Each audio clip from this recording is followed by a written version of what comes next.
welcome to my channel. If you are a returning viewer, thank you so much for coming back. And if you're new, hi, I'm Holly. I'm a mixed media artist located in Washington. And today we are going to be painting because it is a beautiful day and I want to be outside.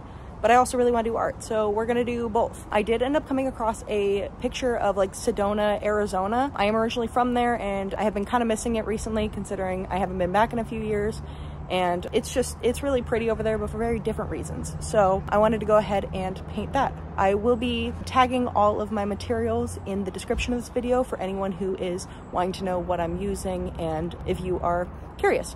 So let's go ahead and get started.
All right, everyone, so there you have it. That is my Sedona painting time lapse. I did want to make one more note before we go. One thing that I will be doing that I did not do in this video is I will be using this Gamblin Gambar varnish. I use the gloss. They do make it in matte, but I didn't end up putting it on before because of the fact that it can be really hard to get a good photograph or just kind of show a reveal without it having a glare, especially because I like to do all of mine outside because I find that the natural light really helps.